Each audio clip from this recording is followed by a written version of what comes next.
Welcome to the University of Michigan Dentistry Podcast Series, promoting oral health care worldwide.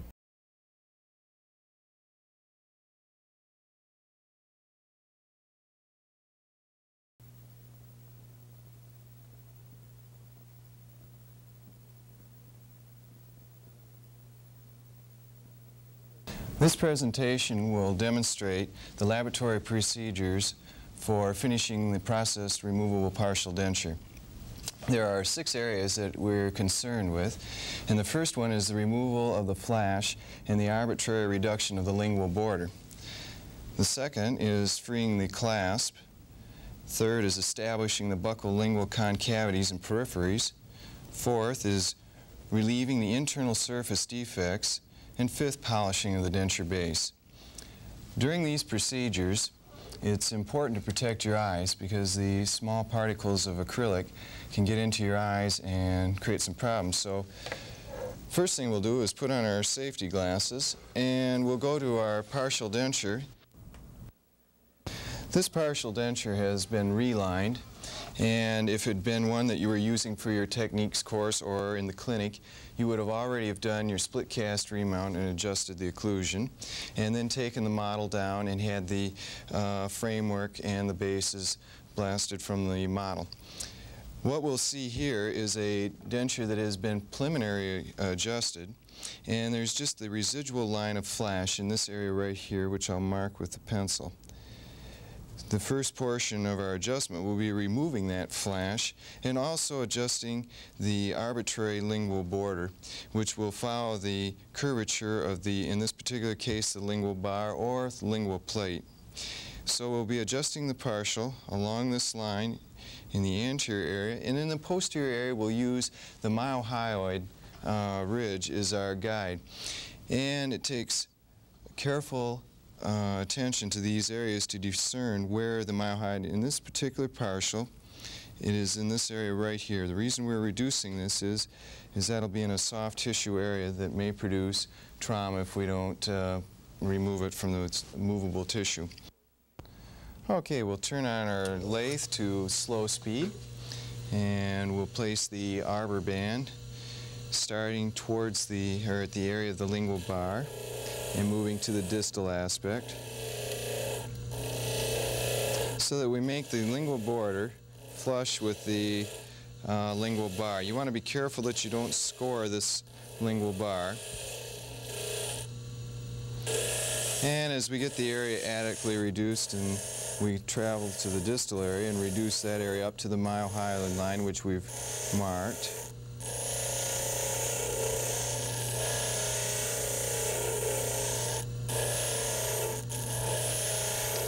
Okay, now we've pretty much reduced our lingual border. Now let's remove the residual flash. And basically this is just rounding out some of the flash in this area.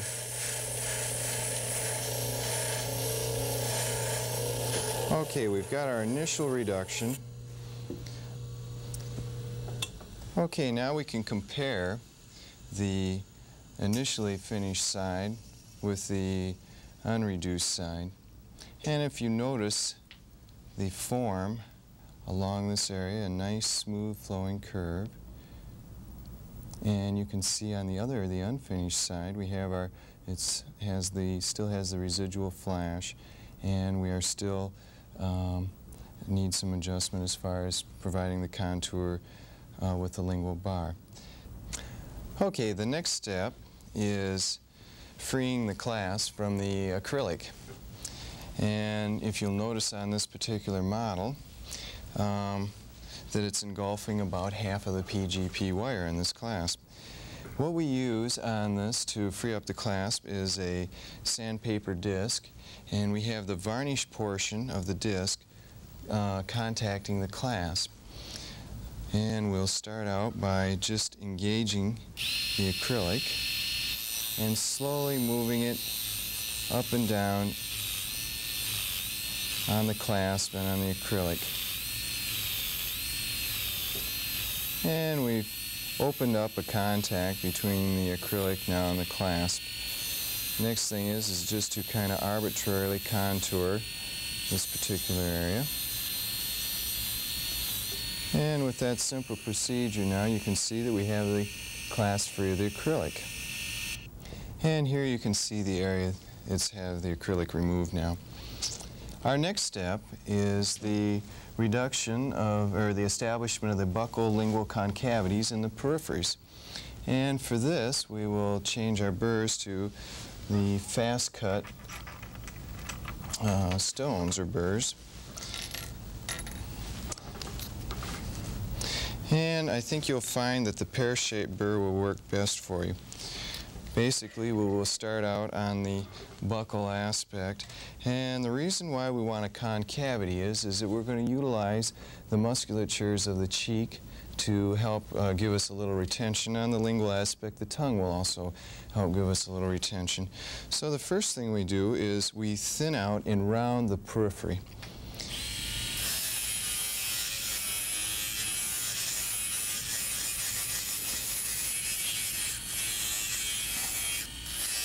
Now, as we're doing this, we will have some of the overextension from the flask, and it's very important that we keep a roll border, but we don't want it to be excessively thick.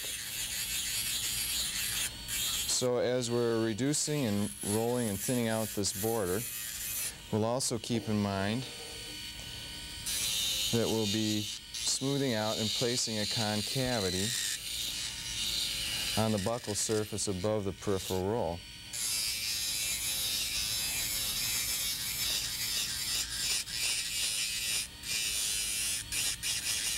Now, most of these areas are arbitrarily reduced as far as the concavity and some of the outline formed near the clasp and in the buccal shelf area in the posterior. Now, the vast majority of this, you'll do the adjusting in the mouth utilizing PIP paste or disclosing wax to find out where the pressure areas are. So basically, keep in mind your laboratory procedure is mainly a preliminary adjustment to round and thin these borders and develop a concavity. Now, one additional thing that you can do is if the wax-up doesn't have a sufficient amount of anatomy, we can go in and accentuate the anatomy at this time. However, it's preferred that you do this in wax because it involves quite a bit of cutting when you do this with the burrs. So what we'll do is we'll follow down and around the free gingival margin, accentuating it, much like in your wax pattern.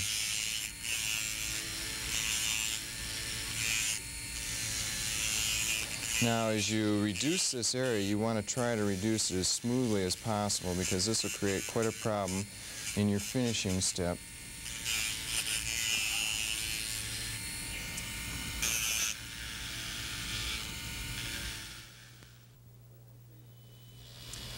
We're completing the gingival roll here, accentuating the anatomy.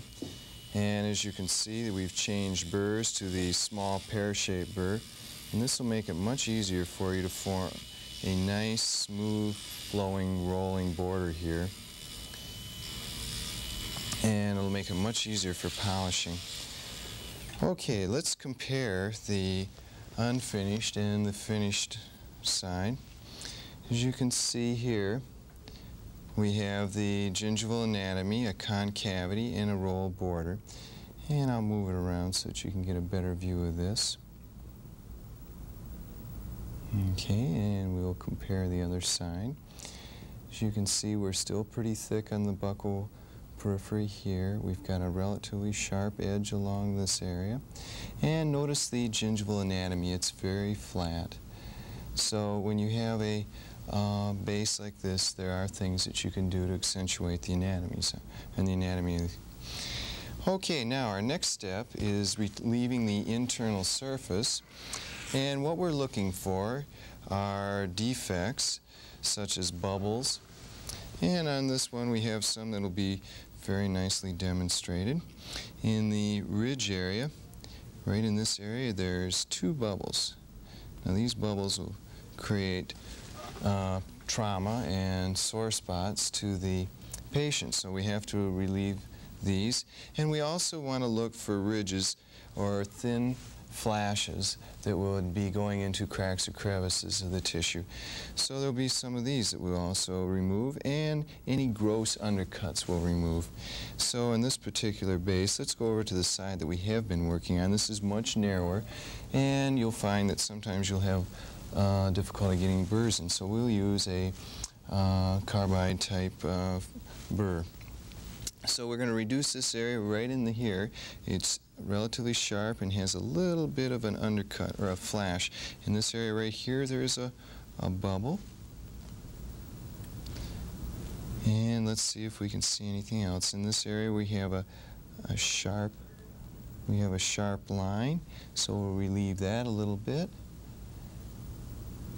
And basically I think we're all set. Now the next thing we'll relieve on the internal surface is where the internal finish line goes, and that'll be in this area right here, and we'll reduce this area all along here so that the framework has a nice butt joint to the acrylic. And in addition to that, at this area right in through here, we'll relieve this just slightly. And this is an area that will cause impingement upon the soft tissue as the denture comes under function. Now, when you relieve the internal surfaces, remember you went to great extremes to take an impression to capture the tissue at rest. And we don't want to destroy the tissue surface as partial. So we're relieving defects and this one area of relief that's a pressure-bearing area under function, and also the internal finish line. Okay, we'll take our burr and we'll start in the lingual area, and we'll reduce that little burr. Basically, you're just using light brushing strokes to reduce the areas that you're concerned about. Right here, we're reducing flash that was all along the lingual aspect in that little bubble that we circled. And if you see now that it's relatively smooth, you want to run your finger across it to feel it. And I can still feel some sharp, jagged edges in that area, so I'll just go over and lightly smooth it again. Okay, that feels relatively smooth to me now.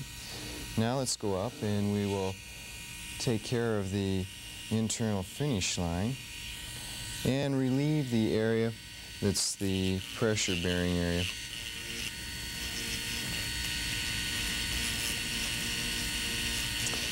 Now you may find that in certain areas that you would rather use a fast-cut stone.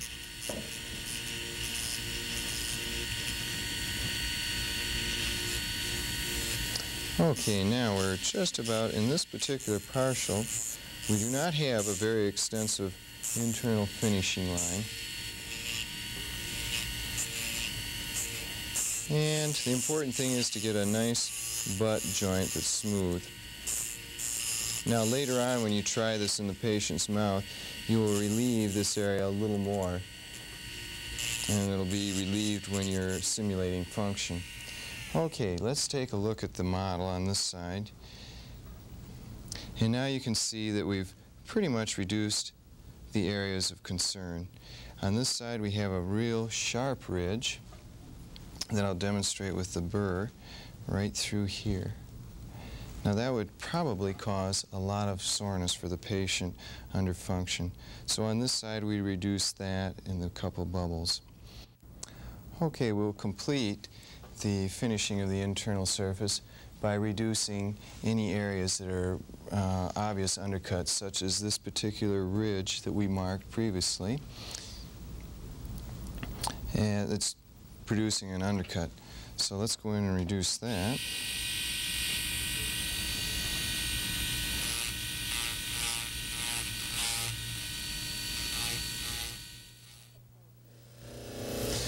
Okay, now the secrets of polishing with the pumice is to spread the pumice on the area that you're going to be polishing and then take it up to your rag wheel. And we're using this at the low speed. If you put it on the high speed, with a thick slurry of pumice, you're going to literally polish away the gingival anatomy and the peripheral rolls. So what we want to do is really polish and not cut. So it's important to use a slow speed and a thin slurry of pumice.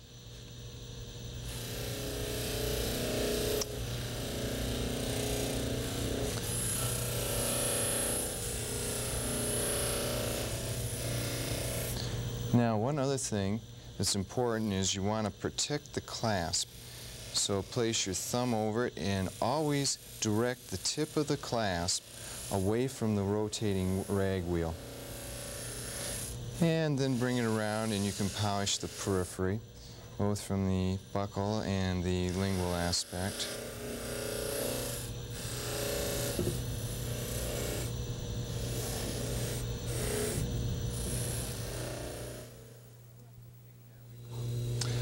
Okay, now we've changed our tip to a felt tip polishing wheel.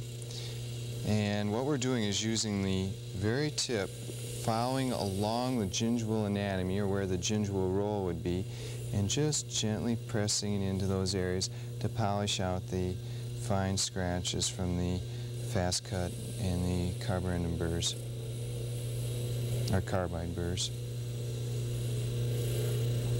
We can also use this to polish out some of the areas that are in the concavity that are hard to approach with a rag wheel. And also going in on the lingual aspect, and we will polish the concavity in that area. And this wheel can be very handy for getting minor defects or voids in the surface. And this is also used at slow speed.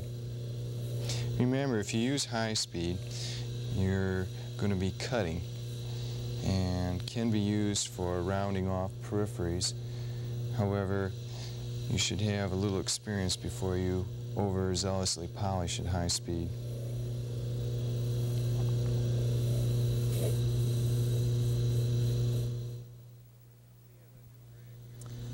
We have a new rag wheel on the lathe, and we'll place some Bendix on it, which is a polishing agent for plastic.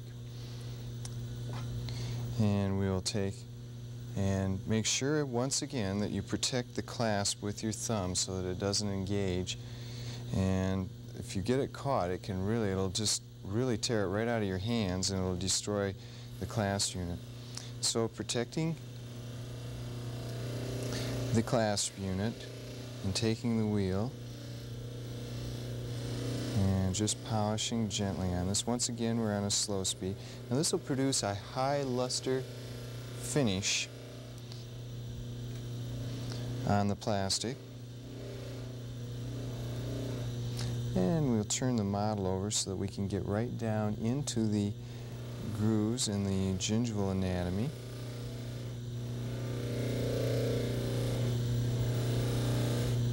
And then we'll polish all the borders. Make sure you protect that clasp.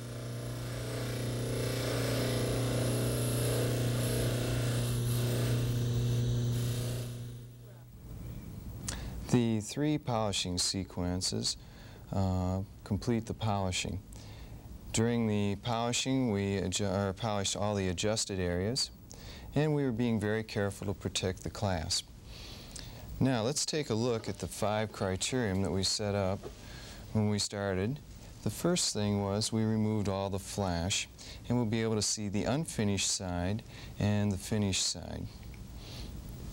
Now, the flash on the unfinished side adds a little bulk to the lingual border and the buccal border, producing sharp edges.